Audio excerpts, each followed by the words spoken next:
Good day everyone, in this video I'll be showing you how to make a program that will keep on adding the numbers that the user entered, not unless it is equal to 0. So let us begin.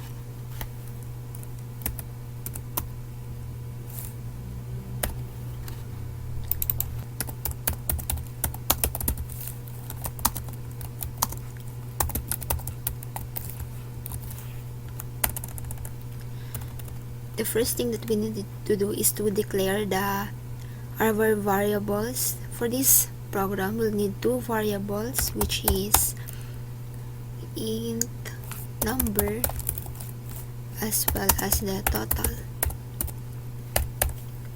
So first, we're going to ask the user to enter a number.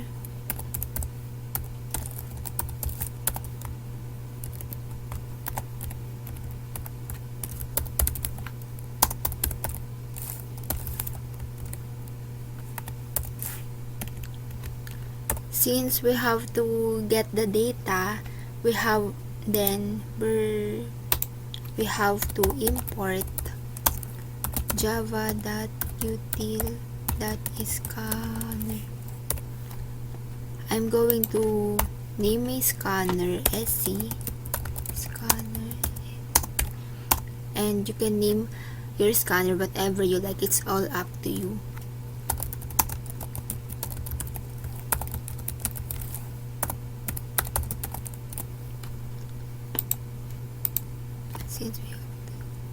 Now we're going to scan it.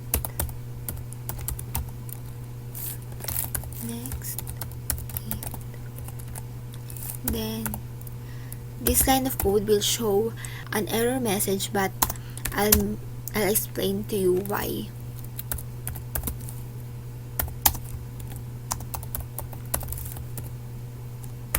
There you go. See, the error message says that the variable total might not have been initiated. Why? Because we are commanding the program to use the total and add it to the number when total doesn't have any value. So for the initial value, we have to at least say that the total is equal to 0. So when the program was executed, the program can say that the total is equal to 0 and 0 plus the number, so it won't have any problem. Since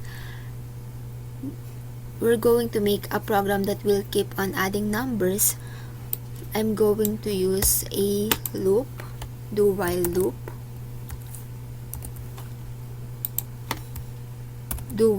And our condition is that it will keep on being executed while the value of number is not equal to 0. There you go.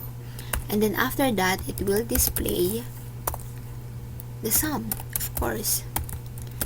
That's the main point of our program. The sum is P plus total. There you have it. Then we're going to run the code.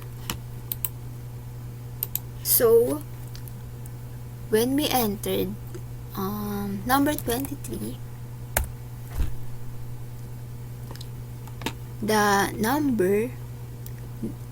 this number will be equal to 23. So in this equation, the initial value of total is equal to 0. So 0 plus the number, which is the 23. So the new total is 23.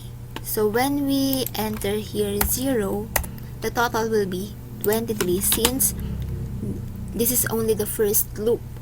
So what happened is that 0 plus the newly entered number 23 is equal to 23. But Let me run the program again.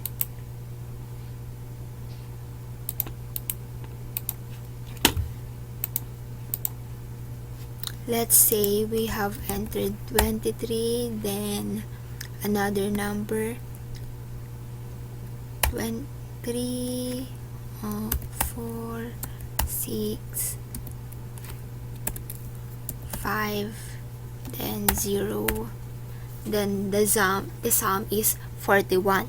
To further explain my code, I'll use Excel.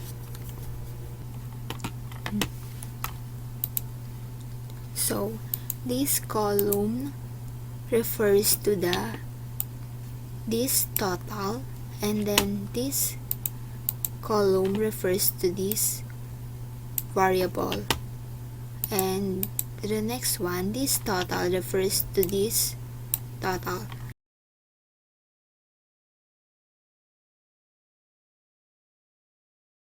So during our first loop, as I've said earlier, the initial value of this total is 0.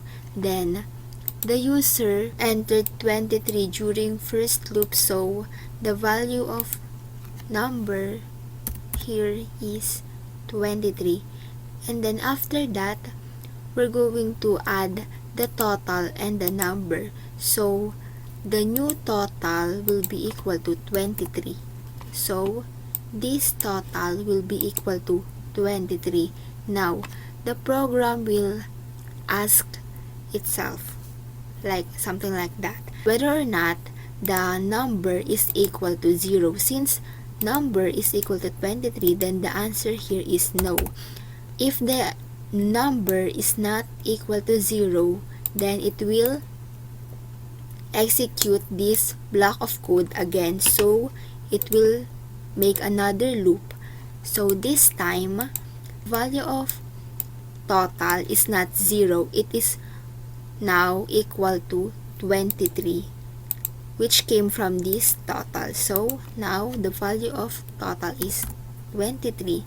And during the second loop, the user entered 3. So the number now is equal to 3. Then once again, we're going to add these 2, just like here. We're going to add these 2, which will be equal to 26. So now the total, this total is equal to 26. So again, the program will ask itself, is the number equal to 0? Then the answer is, once again, it's not 0, so it's a no. Then it's going to ask the user to enter another number. So here, the new value of total is equal to 26. And then the number is equal to 4, since the user entered 4. Then adding these 2, we are going to get 31.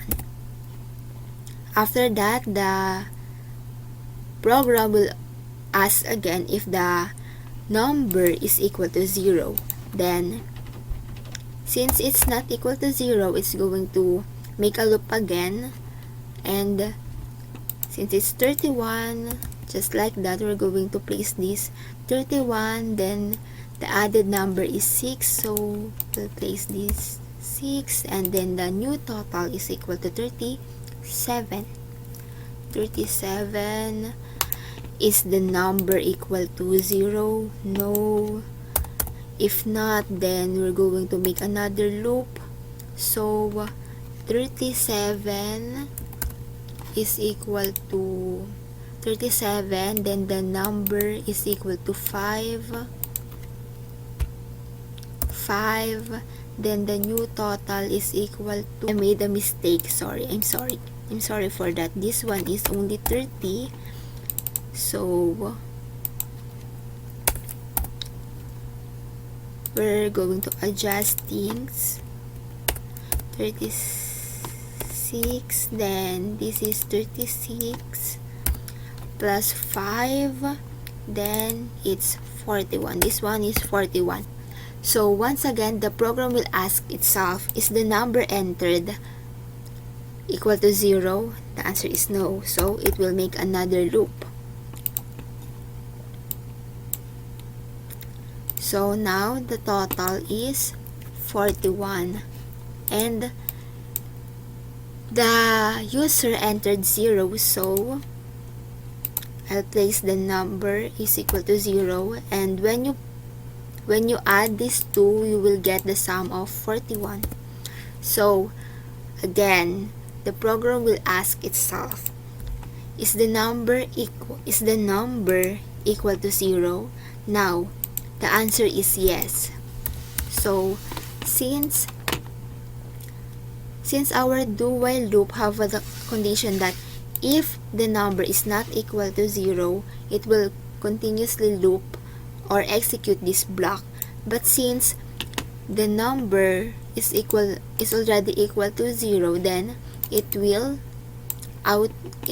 print out or display the string the sum is plus the total. So since the value of number is 0, it will not loop anymore. So this will be the last loop, and then the final total will be 41. So the displayed sum is 41.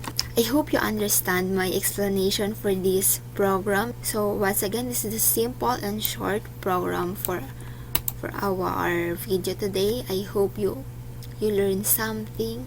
That's all. Thank you.